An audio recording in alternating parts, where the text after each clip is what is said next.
Martial Peak, Kabanata 4637. Grand Evolution Remnants. Nawala ang sinag ng liwanag ng Damapo ang isang magandang babae sa isang lugar malapit sa Yangkay.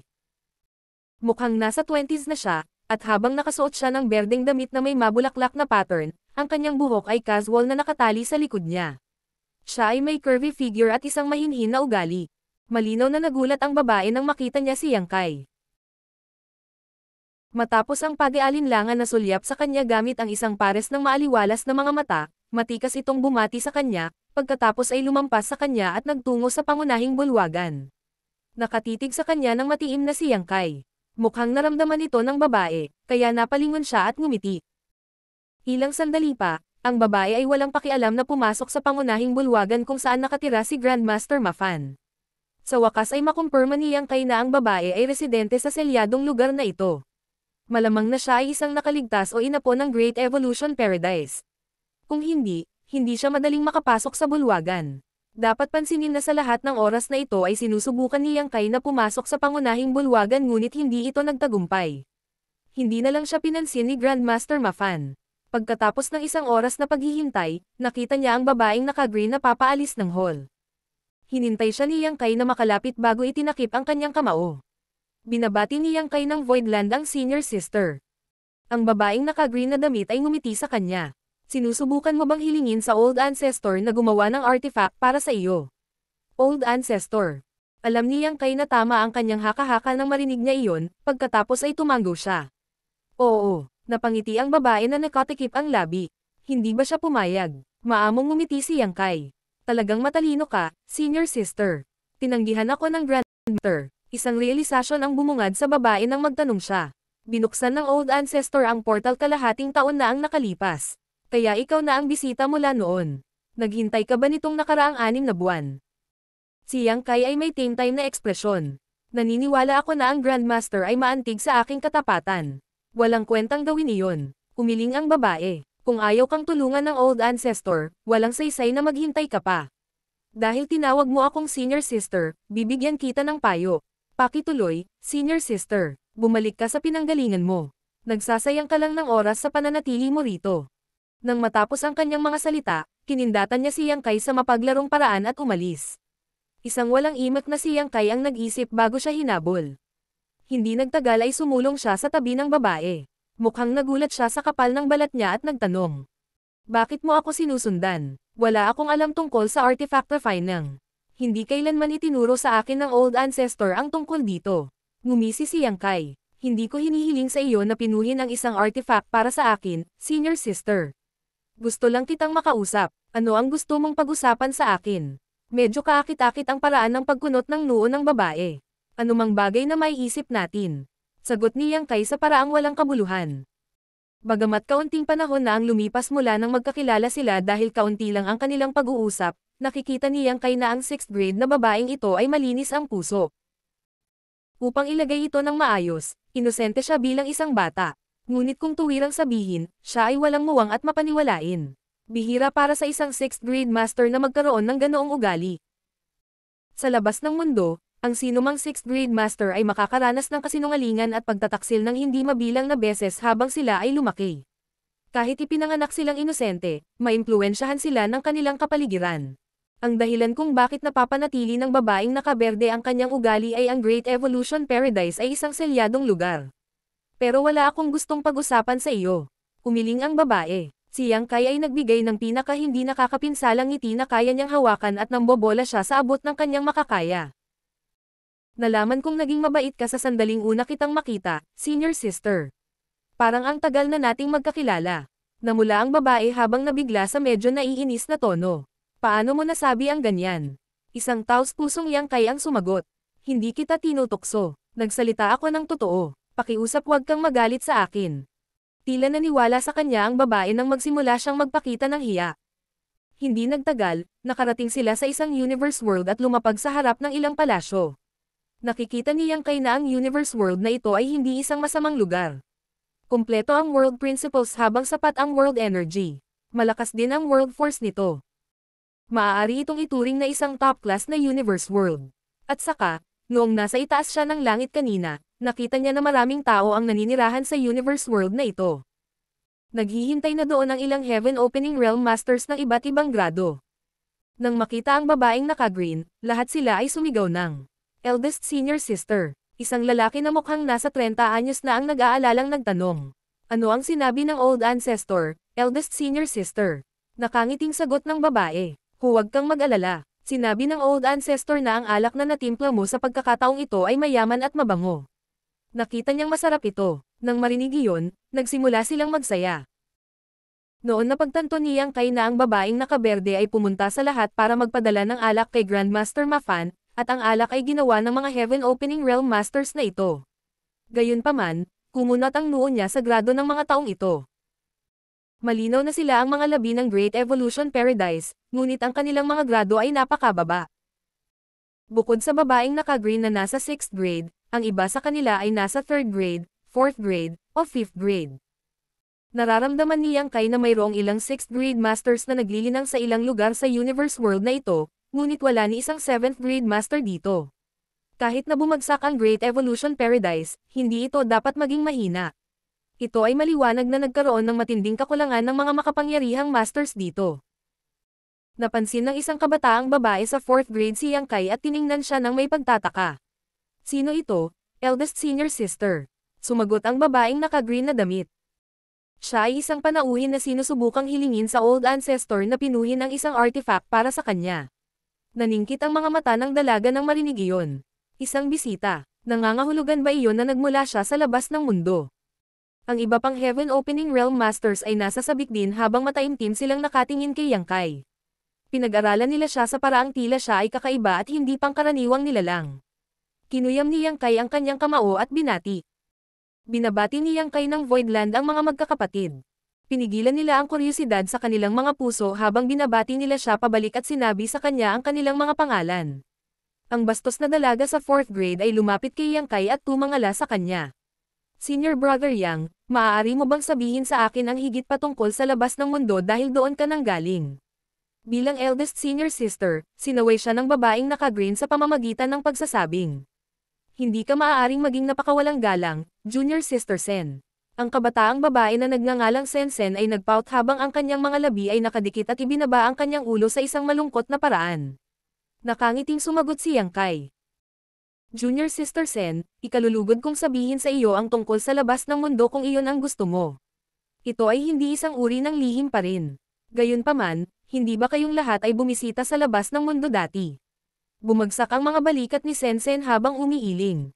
Sinabi ng old ancestor na pinapayagan lang kaming umalis kapag nakarating na kami sa 7th grade. Mukhang hindi na ako makakaalis sa buong buhay ko. Nasa 4th grade lang siya, kaya kahit na direktang umakyat siya sa grado na iyon, ang limitasyon niya ay ang 6th grade. Tila wala na siyang pag-asa na makapasok sa 7th grade sa kanyang buhay. Nawalan ng masabi si Yang Kai saglit bago nagtanong. Bakit may ganoong panuntunan? Nakapagtataka, wala sa kanila ang talagang nakakaalam ng dahilan. Iyon ang tuntuning itinakda ng kanilang old ancestor, at walang nang ahas na suwayan siya. Sa kabila ng pag-alam na mayroong isang panlabas na mundo, hindi sila nakikipag-ugnayan sa mga tagalabas bago ngayon. Matapos guluhin si Grandmaster Mafan sa loob ng kalahating taon, hindi pa rin siya nakuha ni Yang Kai na pinuhin ang isang artifact ng palasyo para sa kanya. Ang dahilan kung bakit niya sinundan ang babaeng naka-green sa lugar na ito ay dahil gusto niyang hindi direktang makamit ang kanyang layunin. Naisip niya na sa pamamagitan ng pagiging malapit sa mga labi ng Great Evolution Paradise, maaari niyang hilingin sa kanila na tumulong na hikayatin si Grandmaster Mafan. Dahil mayroon silang pabor na hihilingin sa kanila, natural na kailangang bigyang kasiyahan muna sila ni Yang Kai. Ang grupo ng mga tao, anuman ang kanilang kasarian o edad, ay malugod na tinanggap si Yang Kai sa isang malaking bulwagan. Pagkatapos ay pinaupo sila sa paligid ni Yang Kai, kasama ang babae na eldest senior sister. Lahat sila ay umaasam na makarinig ng mga kwento mula sa kanya. Natagpuan ito ni Yang Kai na nakakatawa at nalulungkot sa parehong oras. Wala siyang balak sabihin sa kanila ang tungkol sa outside world. Sa paglipas ng mga taon, marami na siyang natamo na karanasan sa pamamagitan ng pakikipagsapalaran sa maraming lugar, kaya't sinimulan niyang bawiin ang mga ito sa mga tanawin at eksenang hindi pa nila naranasan. Karamihan sa mga kaganapan ay medyo nakakainip, ngunit kapag nagsalita si Yang Kai tungkol sa mga oras na siya ay nahulog sa panganib, sila ay babulalas at magagalit din sa kanyang mga kaaway. Hindi naiwasang isipin ni Yang Kai na ang mga taong ito ay napakalinis ng puso dahil buong buhay nilang naninirahan sa selyadong espasyong ito. Hindi nakakagulat na hindi sila pinayagan ni Grandmaster Mafan na umalis. Kung bigla silang pumasok sa labas ng mundo, madali silang nalinlang at sinamantala. Siya ay hindi pinansin ni Grandmaster Mafan sa loob ng kalahating taon, ngunit sa lugar na ito, naging sikat na figure si Yang Kai. Sa pag-iisip nito, hindi niya maiwasang isipin na talagang hindi mahuhulaan ang kapalaran.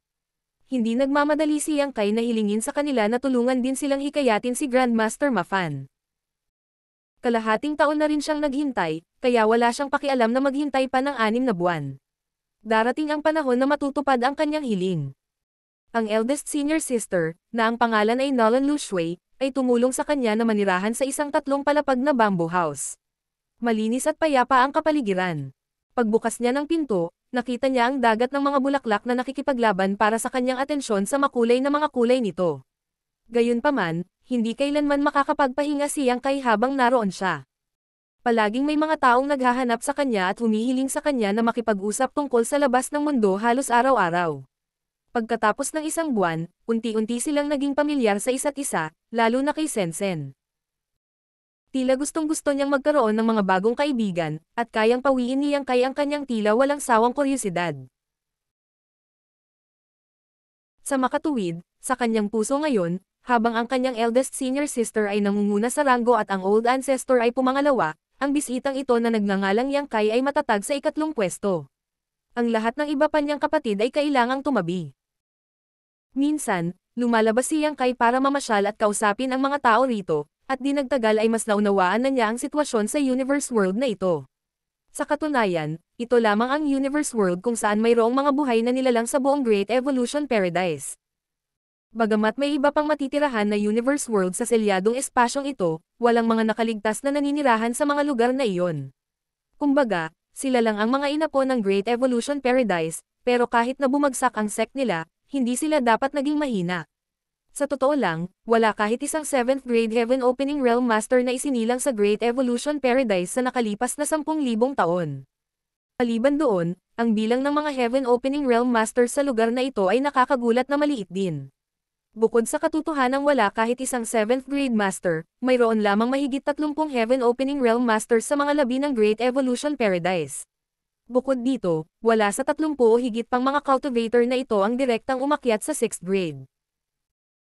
Bagamat ang eldest senior sister Nolan Lu Shui ay nasa 6th grade, nakarating siya sa kanyang kasalukuyang kaharian mula sa 5th grade sa pamamagitan ng pagsusumikap.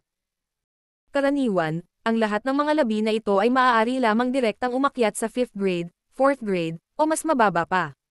Pakiramdam ko, ang lugar na ito ay isinumpa ng isang misteryosong kapangyarihan na naglimite sa paglaki ng mga nakaligtas na ito. Sa katunayan, nagtagal si Yang Kai sa pagsusuri sa universe world na ito, at nalaman niyang medyo maliit ang bilang ng mga residente sa lugar na ito. Kumbaga, dahil sa pamana na naiwan sa Great Evolution Paradise, dapat ay marami pang Heaven Opening Realm Masters, at ang kanilang mga grado ay hindi dapat ganito kababa. Marshall Peak, Kabanata 4638. Pagpukaw sa interes ni Grandmaster Mafan. Sinubukan ni Yang Kai na alamin ang dahilan sa likod ng sitwasyong ito ngunit hindi nagtagumpay, kaya sumuko na lang siya. Ang mas nakakagulat sa kanya ay maliban sa eldest senior sister Nolan Lu Shui at ilang mas matandang Heaven Opening Realm Masters, ang iba tulad ni Sensen ay walang ideya na sila ang mga labi ng Great Evolution Paradise. Sila ay isinilang at pinalaki sa lugar na ito, at wala sa kanila ang umalis sa selyadong espasyong ito noon, ni sino man ang nagsabi sa kanila tungkol sa kasaysayan ng Great Evolution Paradise. Ang kaluwalhatian at karangalan ng dakilang puwersang ito na dating isa sa 72 paraiso ay nakalimutan na ng kanilang mga inapo, na tunay na nakalulungkot. Sa loob lamang ng 3 buwan, nagawang malaman ni Yang Kai ang maraming bagay. Pagkatapos noon, bumalik siya sa lugar kung saan nakatira si Grandmaster Mafan. Natiling mahigpit na nakasara ang pinto ng main hall dahil tila hindi siya malugod na pumasok. Nakatayo sa labas ng pangunahing bulwagan, ngumiti si Yang Kai at dahan-daang nagsabi. Noong Great Emperor pa ako noon, kumawala ako sa pagpigil ng aking universe world at nakarating sa 3,000 worlds. Hindi nagtagal, nakatagpo ako ng isang aksidente at nahulog ako sa isang sealed world na tinatawag na Great Cosmological Realm. Ang sealed world na iyon ay talagang kamangha-mangha, ngunit ito ay lubhang mapanganib din. Maraming divine spirit ang nanirahan doon at nakipaglaban sa isa't isa. Sa gitna ng Great Cosmological Realm, mayroong isang lihim na lugar na tinawag na Primordial Land ng Divine Spirits. Tanging ang mga cultivator sa ibaba ng Heaven Opening Realm ang maaaring makapasok sa lugar na iyon habang ang mga Divine Spirit ay pinagbawalan na makapasok. Nagkaroon ako ng magandang kapalaran na makapasok sa Primordial Land at makipagkompetensya sa maraming iba pang mahuhusay na kabataan para sa mga pagkakataon. Sa loob ng Primordial Land, mayroong isang puno na tinatawag na World Tree na maaaring magbunga ng World Fruits. Nagkaroon ako ng pagkakataong dumaan sa ilang pagsubok at sa huli ay nakakuha ako ng maraming World Fruits. Mapalad din ako na nakakuha ng ugat mula sa World Tree mismo. Ang tao sa loob ng main hall ay hindi tumugon sa kanya, kaya parang kinakausap ni Yang Kai ang kanyang sarili. Gayunpaman, alam ni Yang Kai na maaaring marinig siya ni Grandmaster Mafan, kaya lang hindi nag-abalang sumagot ang matanda sa kanya. Hindi ito pinansin ni Yang Kai habang nagpatuloy sa pagsasabi. Isang kalamidad ang dumating sa Universe World kung saan ako nanggaling, na siyang Star Boundary. Ang makapangyarihang mga cultivator ay nakipaglaban sa isa't isa doon, na nagdulot ng malaking pinsala sa mundo. Higit pa rito, naubos ang karamihan sa auspicious spirit essence nito. Isang miyembro ng Giant Spirit God Clan, na naaakit sa aking namamatay na Universe World, sa kalaunan ay nagsabi sa akin na maaaring iligtas ng World Tree ang aking tahanan. Sa makatuwid, pagkatapos kong makuha ang ugat ng World Tree mula sa Great Cosmological Realm, bumalik ako sa Star Boundary noong may pagkakataon. Pagkatapos, nakahanap ako ng isang lugar at itinanam ang ugat doon. Hindi nagsinungaling sa akin ang Giant Spirit God Clansman. Sa paglipas ng mga taon, ang ugat ay lumago at naging isang subtree ng World Tree. Ang Star Boundary ay unti-unting naging matatag dahil wala nang anumang senyales ng pagbagsak nito. Akala ko doon na magtatapos ang mga bagay-bagay. Ako ay sapat na swerte na nakakuha ng isang ugat mula sa World Tree, at ang aking hiling ay natupad mula noong ang aking Universe World ay nailigtas. Hindi ako mangangahas na humingi ng higit pa. Gayunpaman, hindi ko inaasahan na ang pagliligtas sa aking mundo ay ang dulo lamang ng malaking bato ng yelo ng kapangyarihan ng World Tree. Ilang taon na ang nakalilipas, isang tao mula sa aking tinubuang bayan ang dumating sa aking Voidland at nagsabi sa akin ng ilang mga balita na mag-iiwan sa akin ng kawili-wiling pagkagulat. Kasunod ng patuloy na pagpapakain mula sa World Tree, ang pamana ng Star Boundary ay lalong naging sapat, na nagbigay daan sa mga cultivator na naninirahan doon na mas madaling maunawaan ang Heavenly Way at Martial Daw. Ang mga kakayahan ng aking mga magulang ay palaging karaniwan sa pinakamahusay. Kung walang ganoong pagkakataon, mapupunta sila sa third grade Heaven Opening Realm.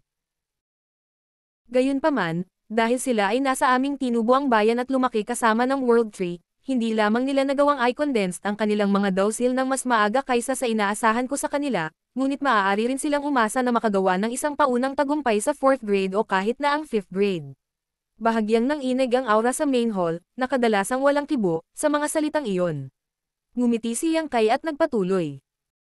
Senior, nakatira ka sa loob ng mga guho ng Great Evolution Paradise sa lahat ng oras na ito, kaya hindi nakakagulat na hindi mo alam kung ano ang nangyayari sa labas ng mundo. Inaasahan na hindi mo alam na nakipaglaban ako sa isang matinding labanan laban sa isang inner elder ng Thousand Cranes Paradise, Zuo Quanhui, sa nakalipas na nakaraan. Sa labanang iyon, ilang daang Heaven Opening Realm Masters ang namatay, kabilang ang ilang 6th grade. Matapos silang pumanaw, ang kanilang miniature universe ay gumuho at ang kanilang world forces ay nawala. Gayunpaman, ang lahat ng world force ay hinihigop ng World Tree Subtree, na kung saan ay pinahintulutan itong lumaki ng mas malaki at mas mabilis. Ngayon ay 300 kilometro na ang taas nito at ang mga ugat nito ay kumalat sa buong Star Boundary. Nakakamangha ang pagkain na ibinabalik nito sa Star Boundary. Ngayon, lahat ng 108 cave heavens at paradises ay nagtipon-tipon sa aking tinubuang bayan, ang Star Boundary. Kasunduan ang naabot sa atin na nagpapahintulot sa kanila na kumuha ng 5 disipulo bawat 100 taon mula sa Star Boundary. Binigyan ko rin sila ng landmass na 500,000 square kilometers bawat isa upang magtayo ng Dao Temples para sa kanilang sarili kung saan maaari silang magpalaki ng mga mahuhusay na disipulo sa kanilang sarili. Sa buong 3,000 mundo, ang Star Boundary ay ang pinakanatatanging universe world na umiiral. Sa patuloy na pagpapakain ng World Tree, ang Star Boundary ay tiyak na makakakita ng mas maraming talento na lumilitaw. Hindi man ipinanganak sa Star Boundary, magiging maliwanag pa rin ang kanilang kinabukasan kung doon sila aalagaan mula sa murang edad. Makalipas ang ilang daang taon hanggang 1,000 taon, magkakaroon ng hindi mabilang na mga tao na direktang makakaakyat sa 5th grade at 6th grade. Sa sumunod na sandali, bumukas ang pinto na matagal nang nakasara. Ngumiti si Yang Kai at inayos ang kanyang damit bago humakbang dito. Sa loob ng pangunahing bulwagan, nakaupo si Grandmaster Mafan na nakakross ang mga paa habang mukhang nagdududa siya na nakakunot ang noo. Nang makita niyang paparating si Yang Kai, tinapunan niya ito ng masamang tingin. Direktang umupo si Yang Kai sa harap niya at ngumiti nang walang magawa. Napakahirap na makita ka, Grandmaster. Ang mahabang kulay abo na kilay ni Grandmaster Mafan ay pumapatak sa hangin. Kung katulad ng sinabi mo, ang puno na tumubo sa iyong tinubo ang lupa ay subtree lang ng World Tree. Napakaganda ba talaga nito? Nakangiting sumagot si Yang Kai. Ang Star Boundary at ang World Tree ay bukas para makita ng lahat. Kung hindi ka naniniwala sa akin, maaari kang pumunta at tingnan. Gayunpaman, malalaman mo kung nagyayabang ako o hindi. Umiling si Grandmaster Mafan. Tiyak na narinig ko na ang tungkol sa World Tree, ngunit hindi ko alam na maaari itong magbigay ng tuloy-tuloy na pagpapakain sa lupang tinatamnan nito. Tumanggo si Yang Kai. Kamakailan ko lang din nalaman. Sa palagay ko bago iyon, walang nakakaalam na ang World Tree ay may ganoong epekto. Pagkatapos ng lahat, ang Mother Tree ay nakatira sa Great Cosmological Realm. Wala pang naglabas at nagtanim nito sa isang universe world dati. Kaya naman walang nakakaalam sa mga benepisyong maibibigay nito. Tiyak na titingnan ko ang Star Boundary. Kung maglakas loob kang magsinungaling sa akin. Hindi ako mangangahas. Napakagat ng labi si Grandmaster Mafan. Sinabi ba sa iyo nila Neuro ang tungkol sa Great Evolution Paradise? Nakangiting sumagot si Yang Kai. Walang sinabi sa akin ang Lady Boss. Nalaman ko ito habang nakikipag-chat sa isang senior mula sa Yinyang Cave Heaven. Si Grandmaster Mafan ay nagpakita ng mas banayad na ekspresyon at tumanggo. Inituwid ni Yang Kai ang kanyang mukha at sinabing, hindi ko alam kung ano ang nangyari sa Great Evolution Paradise noong nakaraan na naging sanhi ng malaking puwersa, na dating isa sa 72 paraiso, na mahulog sa ganoong kalagayan. Gayunpaman, ang portal na humahantong sa mga guho na ito ay naselyuhan, at nagpataw ka ng paghihigpit kay Senior Sister Lu Shui at sa iba pa na hindi sila makakaalis sa lugar na ito bago sila makarating sa 7th grade. Malinaw, nag-aalala ka na ang iyong mga kaaway ay gagantay sa kanila. Maaaring ligtas silang manatili dito, at kung aalis sila, maaaring ilantad nila ang kanilang kinaroroonan. Hinahangaan ko ang katotohanan na kayong lahat mula sa Great Evolution Paradise ay matiyagang lumakas at naghahanda ng inyong mga sarili, ngunit sinasabi na kahit ang pinakamatalinong babae ay hindi makakapagluto ng pagkain ng walang kanin. Kakailanganin mo ng karagdagang kapital para makaganti ka. Dahil sa sitwasyon sa Great Evolution Paradise ngayon, gaano katagal bago maibalik ang kaluwalhatian ng iyong sekta? Tiningnan siya ni Grandmaster Mafan. Ano ang gusto mong sabihin, brat? Isang makahulugang ngiti ang ginawa ni Yang Kai. Makakahanap ka ng ilang kabataang may pambihirang kakayahan at ipadala sila sa Star Boundary tulad ng ginawa ng 108 Cave Heavens and Paradises. Ang mga disipulo ay maaaring maging makapangyarihan. Kahit na delikado ang paglipat na ito, maaari akong gumawa ng ilang mga pagsasaayos at matiyak na hindi malalaman ng iyong mga kaaway ang tungkol dito. Nagtanong si Grandmaster Mafan. Mayroon kaming ilang mga kaaway. Ngunit sino sa palagay mo ang aming mga kaaway? Sumimangot si Yang Kai. Hindi ba ito katulad ng iniisip ko? Naisip niya na ang mga kaaway ng Great Evolution Paradise ay dapat na mula sa isa sa Cave Heavens o Paradises. Kung tutusin, dahil sa kapangyarihan ng Great Evolution Paradise noon, hindi sila madaling apihin ng kahit anong dakilang puwersa. Dati, pinaboran siya ni Grandmaster Mafan kay Yang Kai dahil nakikita niya na ang binata ay may potensyal na direktang umakyat sa 7th grade at maging isang 9th grade Heaven Opening Realm Master sa kalaunan. Kung talagang nakarating si Yang Kai sa 9th grade, magiging sapat na ang kapangyarihan niya para harapin ang mga Cave Heavens at Paradise na iyon. Gayunpaman, ang mga salita ni Grandmaster Mafan ay nagmungkahi na ang mga palagay ni Yang Kai ay hindi tama.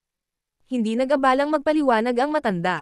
Gayunpaman, ang World Tree ay tila kaakit-akit sa kanya. Kung hindi niya nabuksan ang pinto at pinapasok si Yang Kai. Matapos itong pag-isipan, sinabi ni Grandmaster Mafan. Maghintay ka rito ng ilang araw. Lalabas ako at magtatanong sa paligid. Kung ang bagay na ito ay tulad ng sinabi mo, dapat alam ito ng lahat dahil ang lahat ng 108 cave heavens at paradise ay nasangkot. Kung nagsinungaling ka sa akin, wawakasan kita sa lugar na ito at hinding-hindi na kita papayag ang bumalik. Inunat ni Yang Kai ang kanyang kamay para sumenyas siya na magpatuloy. Kasunod nito, nawala si Grandmaster Mafan sa susunod na sandali. Matapos mawala ang matanda, nagpakawala ng hininga si Yang Kai na may galit na ekspresyon. Sa una, sinundan niya si Nolan Lu Shui pabalik sa kanyang lugar sa pag-asang makakatulong siya na hikayatin si Grandmaster Mafan na baguhin ang kanyang isip at pinuhin ang isang artifact ng palasyo ng Voidland. Gayunpaman, pagkatapos malaman ang higit patungkol sa lugar na ito, napagtanto ni Yang Kai na ang mga bagay ay medyo naiiba sa kanyang naisip. Ngayon, hindi na niya kailangan si Nolan Lu Shui para tulungan siya. Kung nais ng matanda na ibalik ang Great Evolution Paradise sa dating kaluwalhatian nito, tiyak na matutokso siya sa pang-akit ng Star Boundary. Pagkatapos ng lahat, ang focus ng lahat ng Cave Heavens at Paradises ay nasa Star Boundary ngayon, kaya walang paraan na hindi ito mapapansin ng wasak na Great Evolution Paradise. Sa kasalukuyan, ang Great Evolution Paradise ay parang manlalakbay sa disyerto habang ang Star Boundary ay parang isang oasis kung saan maraming tubig. Hinaplos ni Yang Kai ang kanyang baba habang siya ay nasa isang masayang mood. Ngayon, si Grandmaster Mafan ang kailangang humingi ng tulong sa kanya, hindi sa kabilang banda. Maaari ba niyang subukan na makakuha ng higit pang mga benepisyo mula sa sitwasyong ito? Napakahirap na makahanap ng ganoong artifact refine ng Grandmaster, at kakailanganin ng Voidland ng napakalaking oras at lakas para maalagan ang isa. Hindi nag-alala si Yang Kai na ang matanda ay hindi makakakuha ng anumang impormasyon tungkol sa Star Boundary. Pagkaraan ng mahabang panahon, ang pagkakaroon ng World Tree ay naging isang kilalang katotohanan sa buong 3,000 mundo. Bukod sa Cave Heavens and Paradises, marami ring cultivator mula sa second-class Great Forces ang gumagala sa Star Boundary. Bago umalis si Yang Kai, maraming makapangyarihang cultivator ang bibisita sa High Heaven Palace at hihingi ng lugar na pagtatayuan ng sarili nilang mga Dao Temples. Tiyak, ang mga mula sa High Heaven Palace ay hindi sasang-ayon dito. Napakalaki lang ng mesa at napakaraming upuan. Ang lahat ng mga upuan ay inookupahan ng Cave Heavens at Paradises pati na rin ng High Heaven Palace. Ang sino mang gustong makakuha ng lugar ay kailangang kumuha ng pahintulot ng mga mula sa High Heaven Palace pati na rin sa Cave Heavens and Paradises, kaya walang maglalakas loob na gumawa ng eksena. Kahit na ang mga mula sa High Heaven Palace ay hindi kailanman nagbigay sa mga taong ito ng sariling lupain, hindi nila pipigilan ang makapangyarihang mga cultivator na iyon na makakuha ng mga disipulo sa Star Boundary hanggat sinusunod nila ang mga patakaran. Ito ay kanilang sariling mga pagkakataon upang makuha ang kanilang mga ninanais na alagad. Inaasahan ni Yang Kai ang araw kung kailan naging sapat na makapangyarihan ang mga cultivator mula sa Star Boundary sa lahat ng lugar sa 3,000 worlds, kaya naman hindi niya sinasadyang pigilan ang mga taong ito. Martial Peak, Kabanata 4639. Purple Heaven Divine Thunder. Mayroong Star City at Universe Temple sa Great Evolution Territory, kaya magiging maginhawa para kay Grandmaster Mafan na makuha ang impormasyong kailangan niya mula sa dalawang lugar na ito dahil ang parehong mga lugar ay puno ng mga tao mula sa lahat ng antas ng pamumuhay, at lahat ng uri ng impormasyon kumalat ng napakabilis. Kaya naman, bumalik ang matanda pagkaraan ng mga 10 araw. Hinihintay siya ni Yang Kai sa main hall, ngunit hindi siya bumangon para batiin siya nang makita siya. Halatang iba ang mood ng matanda. Isang kislap ng pag-asa ang biglang bumungad sa kanyang paningin nang halos sumuko na siya. Sa kabila ng kanyang pinakamahusay na pagsisikap, halos hindi niya mapigilan ang kanyang pananabik. Ang impormasyong nakuha niya mula sa Star City at Universe Temple ay nagpatunay na hindi nagsinungaling sa kanya si Yang Kai. Mayroon talagang kamangha-manghang World Tree sa Star Boundary na nakakuha ng atensyon ng lahat sa 3,000 worlds. Lahat ng 108 Cave Heavens and Paradises ay nagtayo ng Dao Temples habang maraming high-grade Heaven Opening Realm Masters ang nagtipon-tipon sa lugar na iyon. Ang Star Boundary ay itinuring na ngayon na ang 3,000 Worlds, Heaven Opening Realm Cradle, na isang walang katulad na karangalan. Bagamat hindi pumunta si Grandmaster Mafan sa Star Boundary para makita ito para sa kanyang sarili, makumpirma niya na hindi nagmalabis si Yang Kai.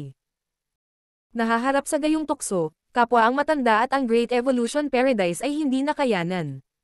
Sa makatuwid, sa kabila ng pag-alam na kailangan niyang magbayad ng isang presyo sa pamamagitan ng pagkagat ng pain, gagawin pa rin niya ito. Pagkatapos ay umupo ang matanda sa harap ni Yang Kai at nagsalita sa prangka na tono. Bagaman ang Great Evolution Paradise ay isa na ngayong talupak ng kanyang dating sarili, dati kami ay isa sa 72 paradises. Tulad ng ibinigay mo sa iba pang cave heavens at paradises, makakakuha din kami ng 5 disipulo mula sa star boundary kada 100 taon, at gusto kong magamit ang isang landmass na 500,000 square kilometers bilang Dao Temple. Mabuti, tumanggo si Yang Kai dahil wala siyang intensyon na makipagtawaran sa kanya tungkol dito. Bahagyang nagulat ang matanda sa kanyang prangka, pagkatapos ay nagpatuloy siya. Hindi ko alam kung ano ang pakinabang na iniaalok sa iyon ng mga cave heaven at paradise na iyon, ngunit wala kaming anumang mga gantimpala na ibibigay sa iyo ngayon. Gayunpaman, may utang ka sa akin, at tiyak na pumunta ka dito para humingi ng isang bagay. Hindi kita sasamantalahin. Tingnan mo lang ito bilang ibinalik mo ang pabor, at papayag din ako sa iyong kahilingan sa pagkakataong ito. Napangiti si Yang Kai. Talagang prangka kang tao, Senior. Hindi ako tatayo sa seremonya. May deal ba tayo? Tumanggo si Grandmaster Mafan. Gayunpaman, kailangan mong maghintay dito ng mas matagal. Kailangan kong ipadala ang mga bata sa Star Boundary at tulungan silang tumira bago ako bumalik at pinuhin ang artifact para sa iyo.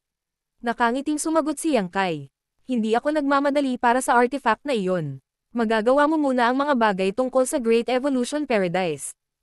Alam niyang hindi magiging kalmado ang matanda bago siya mismo ang tumingin sa Star Boundary. Kapag bumisita ang matanda sa Star Boundary at nasaksihan ang kasaganaan nito saka lamang maaaprubahan ang deal. Pagkatapos ng isang pagtigil, idinagdag ni Yang Kai. Senior, interesado ka bang maging Supreme High Grade Guest Elder ng High Heaven Palace? Kung sisang-ayon ka, mag-aalok ako ng mas maraming benepisyo sa mga disipulo ng Great Evolution Paradise na naninirahan sa Star Boundary. Natahimik si Grandmaster Mafan nang marinig iyon. Nang makitang hindi agad siya tinanggihan ng matanda, alam niyang Kai na maaaring may pag-asa. Kaya naman, mabilis niyang sinundan. Walang nagmamadaling magdesisyon, Senior. Maaari mo munang tingnan ang Star Boundary, at pag-uusapan natin ito mamaya. Sa totoo lang, si Yu Chang daw ng Free and Unfettered Paradise ay isa na ngayong Supreme High Grade Guest Elder ng High Heaven Palace. Tinitigan siya ni Grandmaster Mafan at sinabing, mukhang talagang kaakit-akit ang Star Boundary sa maraming tao. Kung hindi iyon ang kaso, hindi sana pumayag ang isang 7th grade Heaven Opening Realm Master na maging guest elder ng isang Universe World Sect. Isang makahulugang ngiti ang ginawa ni Yang Kai. Tumayo ang matanda at sinabi, ako na ang mag-aayos para sa mga bata. Maaari mong gawin ang lahat ng gusto mo dito. Pagkaraan ng ilang hakbang pasulong, lumingon siya at nagtanong, ano ang gusto mong gawin ko para sa iyo sa pagkakataong ito? Nagmamadaling sumagot si Yang Kai. Isang mobile na artifact ng palas. Naranasan ko ang isang pag-urong noong nakikipag-ugnayan ako sa Zuo Quanhui dati, kaya gusto kong kumuha ng isa para sa aking sekta. Nagkomento si Grandmaster Mafan. Kailangan iyan ng maraming materyales. Mas mabuting maghanda ka na. Ngumiti si Yang Kai at tumanggo. Alam ko, hindi na nagsalita ang matanda at umalis sa lugar. Medyo mahirap na ipadala ang mga kabataan ng Great Evolution Paradise sa Star Boundary. Una sa lahat, kailangan nilang pumili ng mga alagad na may pambihirang kakayahan. Nagulat si Nolan Lu Shui at ang iba pa nang marinig nila ang balita. Naghintay si Yang Kai sa lugar kung saan karaniwang nakatira si Grandmaster Mafan sa loob ng isang buwan bago niya muling nakita ang matanda. Pagkatapos ng ilang pagtatanong, nalaman ni Yang Kai na si Nolan Lu Shui ay nasa proseso pa rin ng pagpili ng mga disipulo, at magtatagal ng ilang oras bago maayos ang usapin. Sinabi ni Yang Kai, Senior, aabutin ka ng kalahating taon para pumunta sa Star Boundary at bumalik dito, kaya hindi na ako magtatagal dito. Pagdating mo sa Star Boundary, hanapin lang ang head manager ng High Heaven Palace, si Hua Qingxi, at siya na ang mag-aayos. Gayun din, maaari mong sabihin sa kanya ang lahat ng mga materyales na kinakailangan upang pinuhin ang Artifact Palace. Ihahanda niya ang lahat. Pagkatapos sabihin iyon, ipinasa ni Yang Kai sa matandang lalaki ang isang jade slip na nagsilbing faith token. Isinulat ni Yang Kai ang lahat ng impormasyong kakailanganin ni Hua Qingxi. Kinuha ito ni Grandmaster Mafan at sumimangot. Hindi ka ba sasama sa akin? Nakangiting sumagot si Yang Kai. Hindi na ako babalik sa ngayon dahil may iba pa akong dapat asikasuhin. Kukunin ko ang Artifact Palace kapag bumalik ako sa lugar na ito sa hinaharap. Mabuti, tumanggo ang matanda na ayaw siyang pilitin. Ilang sandali pa, bigla niyang sinabi. Ilabas mo ang iyong Void Yin Yang Mirrors. Nang marinig iyon, ngumiti si Yang Kai mula tenga hanggang tainga habang sinabi niya. Maraming salamat, Senior, sinabi ni Grandmaster Mafan. Hindi ko kailanman sinamantala ang sinuman. Ang artifact refining ay ang aking craft, at hindi ito magdadala sa akin ng maraming pagsisikap. Dahil nag-alok ka sa akin ng napakalaking tulong, gagantihan kita bilang kapalit. Hindi alintana kung sumasang-ayon ako na maging Supreme High Grade Guest Elder ng iyong sect, maaari kang lumapit sa akin tuwing kailangan mong pinuhin ang mga artifact sa hinaharap. Tuwang-tuwa si Yang Kai. Maraming salamat, Senior. Dahil nakatanggap siya ng ganoong pangako, hindi na mahalaga kung magiging guest elder ang matanda o hindi. Ang 16 na array board ay mabilis na inilabas. Humingi si Grandmaster Mafan ng maraming materyales mula kay Yang Kai bago niya simulan ang paggawa nito. Tiyak na kailangan niyang ayusin ang mga nasirang bahagi, ngunit binalak din niyang baguhin ang mga ito batay sa umiiral na pundasyon.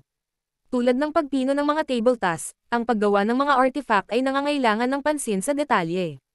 Karaniwan, kapag nagkaroon na ng hugis ang isang artifact, mangangailangan ito ng isang artifact refiner na mas mahusay kaysa sa orihinal na lumikha upang higit pang pinuhin at pagbutihin ito. Malinaw na kayang gawin ito ni Grandmaster Mafan. Kakailanganin lang niya ng ilang oras upang pinuhin ang madali ang ginawang array boards, na hindi naman mahirap para sa kanya. Nang makuha ni Yang Kai ang Void Yin Yang Mirrors makalipas ang ilang sandali, ang mga sukat ng lahat ng 16 na array board ay lumiit ng husto. Bukod pa rito, ang Void Yin Yang Mirrors ay malinaw na na-upgrade pagkatapos ng refinement. Ang pagkonsumo ng enerhiya na kakailanganin nito upang maisaaktibo ang hanay ng mga artifact na ito ay nabawasan at ang kanilang katatagan ay napabuti. Tiyak na nasiyahan si Yang Kai dito. Si Grandmaster Mafan ay magsisimula lamang sa pagpino sa artifact ng palasyo pagkatapos niyang bumalik mula sa Star Boundary, at aabutin ito ng maraming oras. Dahil walang intensyon si Yang Kai na maghintay dito, nagpaalam siya sa matanda. Hindi na niya kailangang mag-alala tungkol sa mga materyales.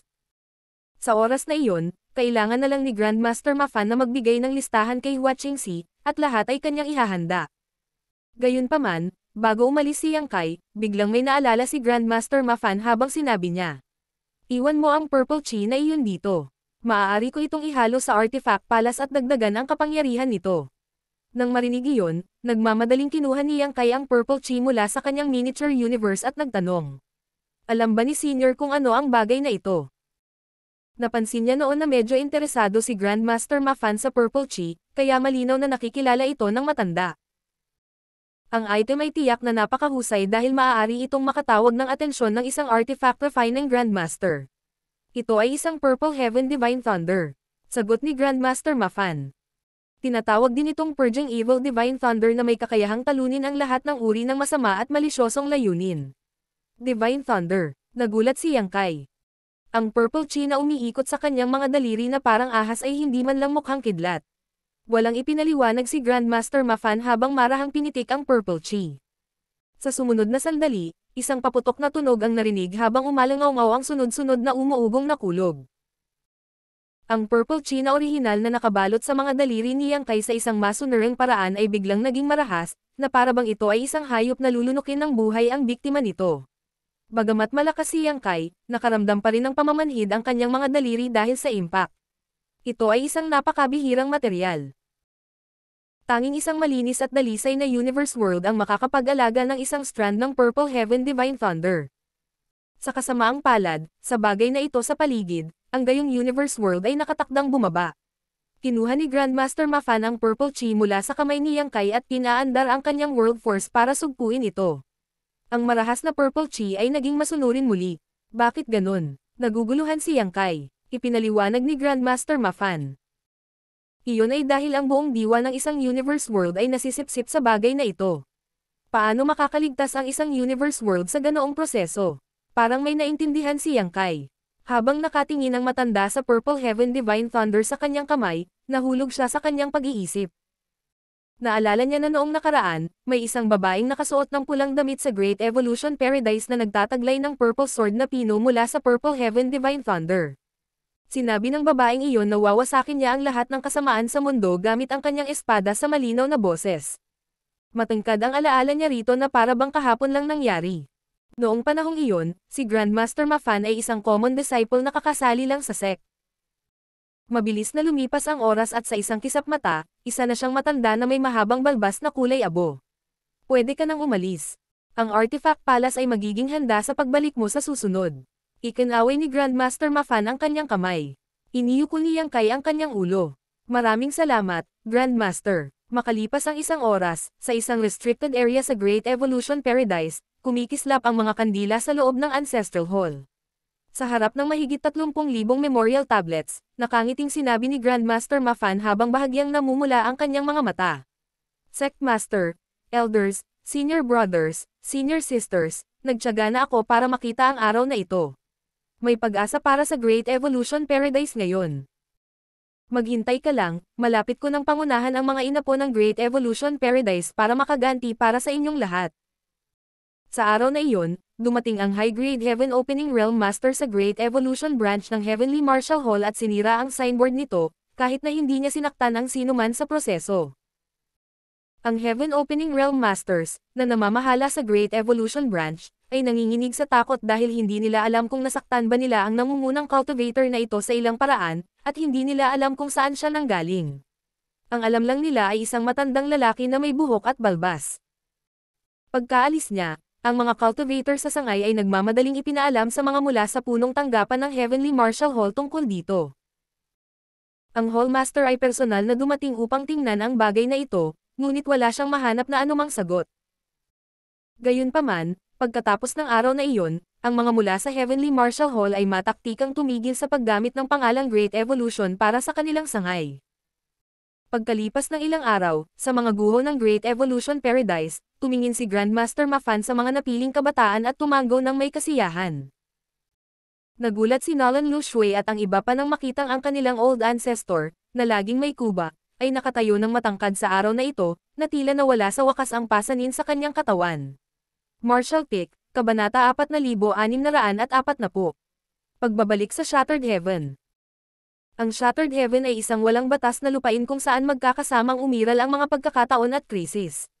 Nabalitaan na mayroong hindi mabilang na mga kayamanan sa lugar na ito.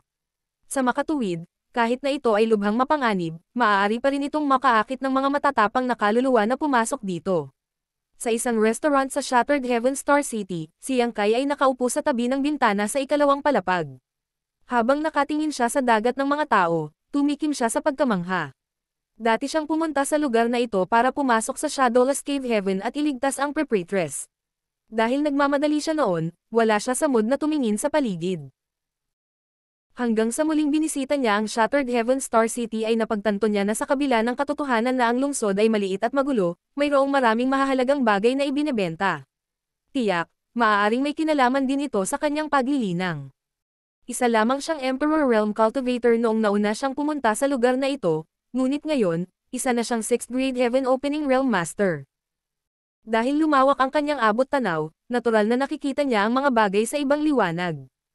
Narinig ko na nabuo ang Shattered Heaven dahil ang mga sinaunang Great Expert ay nakipaglaban sa isa't isa at sinira ang ilang kalapit na Great Territories. Nagtataka ako kung ano ang naging dahilan ng mga sinaunang Great Expert na iyon sa gayong pag-aaway. Ungol ni Yang Kai. May isang mukhang masungit na nasa katanghaliang gulang na lalaki na nakaupo sa tapat niya na nagpas siyang huwag pansinin si Yang Kai habang umiinom siya ng kanyang alak. Lumingon si Yang Kai sa kanya at ngumiti. Matagal ka nang nabubuhay, kaya bakit ang dali mong magalit? Sumigaw si Wukong. Dapat mong subukang makulong sa isang sako sa loob ng 20 taon. Napangiti si Yang Kai. Well, nagkaroon ng pagbabago sa mga plano. Hindi ko inaasahan na aabutin ako ng ganito katagal para maayos ang Universe Temples. Pagkatapos umalis ni Yang Kai sa Star Boundary, ang kanyang mga pagbisita sa Black Territory at Great Evolution Paradise ay hindi nagtagal sa kanya. Gayunpaman, siya ay natigil sa loob ng 20 taon sa pag-aayos ng sirang Universe Temples.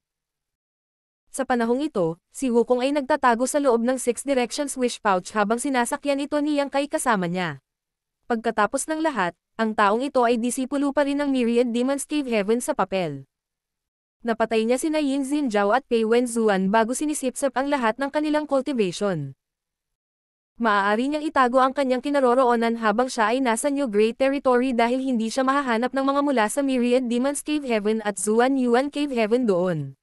Gayunpaman, kung siya ay padalos-dalos na nagpakita saan man, malamang na siya ay matuklasan ni Yu Huan mula sa Myriad Demons Heaven. Sa oras na iyon, mahirap para sa kanya na ipaliwanag ang kanyang sarili. Sa makatuwid, nang malaman niya na si Yang Kai ay darating sa Shattered Heaven, sinabi niya sa huli na isama siya. Ang unang bagay na pumasok sa isip ni Yang Kai ay ang Six Directions Wish Pouch. Hindi kayang tanggapin ng sarili niyang miniature universe si Wukong, na nasa 6th grade din, kaya magiging masyadong mahina kung gagawin niya iyon. Dahil dito, maaari lamang niyang gamitin ang Six Directions Wish Pouch. Noong nakaraan, ginamit ni Yang Kai ang bagay na ito para panatilihin sa loob nito si Yuhi, na nasa 6th grade din. Gayunpaman, may limitasyon din ang artifact na ito. Maaari lamang itong tumanggap ng ilang 6th grade Heaven Opening Realm Masters. Hindi kailanman naisip ni Yang Kai kung ano ang ginawa ng 6 Directions Wish Pouch na nagbigay daan dito na panatilihin ang 6th grade Heaven Opening Realm Masters sa loob nito. Walang paraan na makabalik si Wukong sa Myriad Demon's Cave Heaven. Samantala, walang sekta sa 3,000 mundo ang tatanggap sa kanya. Dahil dito, ang Shattered Heaven ang pinakamagandang lugar para sa kanya. Laganap ang pagpatay at pagnanakaw sa isinumpang lugar na ito. Hindi nakakagulat na ang isang Devil Lord na tulad ni Wukong ay magugustuhan ito. Hindi inaasahan ni Yang Kai na bago siya umalis, dadalhin siya ni Shu Linggang sa Universe Temple para ayusin ito, at ginawa niya iyon ng eksakto sa susunod na 20 taon. Bilang resulta, si Wukong ay nakulong din sa loob ng Six Directions Wish Pouch sa loob ng 20 taon. Kahit sino ay magagalit kung sakaling mangyari sa kanila ang ganitong pangyayari. Gayunpaman, hindi kailanman maglalakas loob si Wukong na gumawa ng padalos-dalos na paggalaw sa kabila ng pagkabalisa. Kung talagang pinunit niya ang bag at umalis, baka mahuli siya. Hindi lamang ang kanyang kinabukasan ay nababatay sa balanse, ngunit si Yang Kai ay kaladka rin din sa gulo. Pagkatapos ay tinunggan ni Wukong ang alak at inihampas ang tasa sa mesa bago tumayo mula sa upuan. Palem. Kasunod nito ay tumalikod na siya at lumabas ng restaurant. Kinuha ni Yang Kai ang sarili niyang tasa at marahang tumawa. Huwag pumatay ng kung saan-saan. Ikinaway ni Wukong ang kanyang kamay nang hindi ibinaling ang kanyang ulo na parang hindi niya narinig. Kapag nakalabas na siya sa restaurant na ito, para siyang tigre na bumalik sa bundok o dragon na lamusong sa karagatan. Ang mundo ay magiging kanya upang tikman. Sa isang kalye na siksikan sa mga tao, isang gwapong binata na nakasuot ng puting damit ang palakad-lakad. Kahit saan siya magpunta, ang mga dumadaan ay bahagyang itutulak palayo sa kanya ng hindi nakikitang puwersa. Nakaramdam ng kung ano, sumulyap si Yang Kai sa taong ito, at nagkataon na tumigil din ang binata sa kanyang kinatatayuan at tumangala. Habang nagpapalitan sila ng tingin, pareho silang nakasimangot. Kahit na nakatitiyak si Yang Kai na ito ang unang pagkakataon na makatagpo niya ang kabataang ito na nakasuot ng puting damit, agad siyang nakaramdam ng pagtatuboy sa kanya sa hindi malamang dahilan. Ito ay halos isang instinctual na reaksyon, na parang ito ay kung paano ito natural na dapat na maging, na kung saan ay walang uliran para sa kanya. Si Yang Kai ay hindi isang mapagmataas na individual, at dahil ito ang unang pagkakataon na sila ay nagkita, bakit siya makaramdam ng labis na pagkasuklam sa binata na ito kung sila ay nagpalitan lamang ng mga tingin. Hindi pa nga sila nagkakausap. Sa paghusga sa ekspresyon ng kabataang nakasuot ng puting damit, alam ni Yang Kai na ang kabilang partido ay may parehong damdamin. Buti na lang at tila walang gustong manggulo sa kanilang dalawa. Tila nagmamadali ang binata na nakasuot ng puti, kaya hindi nagtagal ay binawi niya ang kanyang tingin at naglakad palabas ng Star City kasama ang mga tao. Ilang sandali pa, binayaran ni Yang Kai ang bill at kalmadong umalis sa restaurant. Sa labas ng Star City, isang maliit na kabataang babae, na sumusunod sa kabataang nakasuot ng puting damit, ay nagtanong. Ano ang nakita mo, young master? Mukhang hindi ka nasisiyahan. Mukhang inosente ang dalaga habang hawak ang isang sanga na may mga bulaklak ng peach. Kasing tuwang-tuwa ng unggoy, patuloy siyang tumatalon sa binata. Walang pag-aalinlangan na sumagot ang binata na nakasuot ng puting damit. Wala, ngayon lang ako nakakita ng taong ayaw ko. Pinaikit ng dalaga ang kanyang mga mata. Dahil hindi mo siya gusto, papatayin ko siya para sa iyo. Habang hindi tumitigil sa kanyang paglalakad, umiling-iling ang kabataang nakasuot ng puting damit. Hindi na kailangan iyon. Ang daming taong kinaiinisan ko sa mundo. Parang hindi naman siya bagay. Sa payak na paraan, sinabi ng dalaga. Papatayin ko ang sinumang kinasusuklaman mo, young master. Hindi sumagot sa kanya ang binata na nakasuot ng puting damit. Habang nagsasalita sila, lumipad na sila ng 10 milyong kilometro. Samantala, umalis na rin si Yang Kai sa Star City. Matapos matukoy ang direksyon, siya ay naging isang sinag ng liwanag at bumaril pasulong. Ang dahilan kung bakit siya bumisita sa Shattered Heaven ay upang madagdagan ang kanyang lakas. Kinailangan ng isang Heaven Opening Realm Master na dagdagan ang kanilang pamana upang palakasin ang kanilang paglilinang, na isang napakahabang proseso. Maging ito ay pagpino sa heaven opening pills o iba't ibang mga materyales ng iba't ibang mga grado, nangangailangan ito ng maraming oras at pagsisikap. Para sa 6th grade Heaven Opening Realm Master na umakyat sa 7th grade, 1,000 taon ng cultivation ang absolute minimum requirement. Para sa isang 7th grade Heaven Opening Realm Master na makapasok sa 8th grade, aabutin siya ng ilang libong taon hanggang mahigit 10,000 taon bago siya subukan. Para sa isang 8th grade Heaven Opening Realm Master na sinusubukang maabot ang 9th grade, ilang 10,000 taon ang kailangan. Walang ideya si Yang Kai kung mayroon pang 9th grade Heaven Opening Realm Masters sa Cave Heavens and Paradises, ngunit nakakita na siya ng ilang masters sa 8th grade dati. Maging ang ancestor na namamahala sa Small Source World sa Yin Yang Cave Heaven o ang mga ancestors na nakita niya sa Universe Temple, silang lahat ay 8th grade Heaven Opening Realm Masters. Para sa 9th grade Heaven Opening Realm Masters, espekulasyon ni Yang Kai na ang mga ganoong tao ay umiiral nga sa Cave Heavens and Paradises, ngunit hindi marami sa kanila. Marahil ay mayroon lamang isang 9th grade Heaven Opening Realm Master sa bawat isa sa mga sektang iyon. Iniisip pa ni Yang Kai na ang ilan sa Cave Heavens and Paradises ay maaaring walang ni isang 9th grade Heaven Opening Realm Master na namamahala sa kanila. Isa na siyang 6th grade Heaven Opening Realm Master, at dahil sa iba't ibang pagkakataon na naranasan niya, ang pamana ng kanyang miniature universe ay mas sapat kaysa karaniwan. Gayunpaman, medyo malayo pa rin siya sa 7th grade. Upang mabilis na madagdagan ang kanyang cultivation, kailangan ni Yang Kai na pumasok sa isa pang small source world o maghanap ng temporal river na binanggit ni Shu Linggang noon. Gayunpaman, hindi niya nagamit ang alinman sa mga shortcut na ito. Ang Cave Heavens at Paradises lahat ay may small source world, ngunit bukas lamang ang mga ito para sa sarili nilang mga disipulo. Kahit na ang Yin Yang Cave Heaven ay hinding-hindi papayag na gamitin muli ni Yang Kai ang kanilang small source world, pati na ang iba pang malalaking puwersa. Ang tanging paraan para mapabilis ang mga bagay na may isip ni Yang Kai ay ang Astral Wind Divine Ability na naranasan niya pagkatapos umalis sa Shadowless Cave Heaven kasama ang Lady Boss noon. Ito ay isang divine ability na iwan ng isang dakilang dalubhasa noong unang panahon. Bagamat maraming taon na ang lumipas, nanatili pa rin itong buo habang hinaharangan nito ang labasan ng Shadowless Cave Heaven.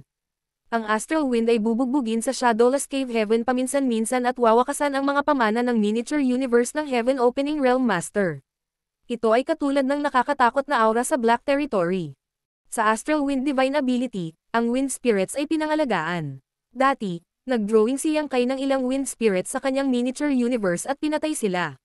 Matapos silang pumanaw, nag-iwan sila ng maraming purong World Force na tumulong sa pagpapalakas ng kanyang pamana. Gayunpaman, si Yang Kai ay sabik na bumalik sa Voidland sa oras na iyon, kaya hindi siya nagtagal. Sa halip, kabisado niya ang ruta at naisip na babalik siya sa hinaharap. Ang dahilan kung bakit niya muling binisita ang Shattered Heaven sa pagkakataong ito ay para sundan ang Wind Spirit sa Astral Wind Divine Ability. Hanggat kaya niyang maakit ang lahat ng Wind Spirit sa kanyang miniature universe at papatayin sila, gagawa siya ng isang malaking hakbang pasulong patungo sa 7th grade. Naalala pa rin ni Yang Kai na pagkatapos nilang lisanin ang Shadowless Cave Heaven dati, nagpatuloy sila sa paglibot sa Shattered Heaven sa loob ng kalahating taon bago sila tumakbo sa labanan sa pagitan ng dalawang 5th grade Heaven Opening Realm Masters.